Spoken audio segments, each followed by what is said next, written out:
La presse sénégalaise, elle subit actuellement une pression sans nom. Surtout une pression fiscale et une pression politique aussi. Il faut le dire, oser le dire.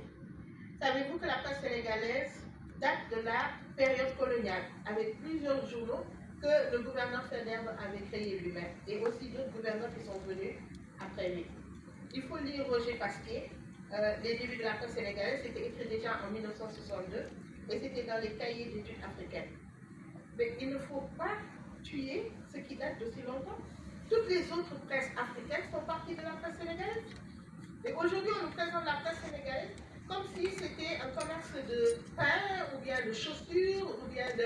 Il faut travailler, gagner de l'argent, rembourser, payer des impôts. Mais la presse ne marche pas comme ça. Les médias, le monde des médias, ce n'est pas un monde de business, de balle. Ce n'est pas un monde où les gens sont entrés pour faire de l'argent.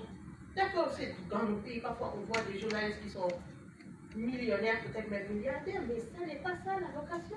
En tout cas, nous, les journalistes que nous avons appris, ça n'est pas ce journalisme-là. De la presse où il faut faire de l'argent tout de suite, gagner, payer des impôts. Oui, payer des impôts, d'accord, payer des impôts. Mais il faut traiter, c'est mon avis, les médias avec un autre régime. Nous n'avons pas le même régime que les entreprises qui fabriquent, les multinationales qui fabriquent tout de suite des téléphones portables ou bien des choses qui mettent dans le marché. La presse, c'est un produit de prestige. C'est la voix, c'est l'image de notre pays, ici, à l'international et en Afrique. Ce sont les médias qui font montre du génie sénégalais. Ce sont nos médias qui sont les porte-paroles de notre population, de nos jeunesses et de nos capacités. Nous devons les respecter. Donc aujourd'hui, la situation de notre presse, elle est lamentable. Et elle est sans issue. Alors que, pourtant, il y a des possibilités de rencontres-échanges, de négociations, de moratoire, de tout ce que vous voulez. Pourquoi donc cet acharnement?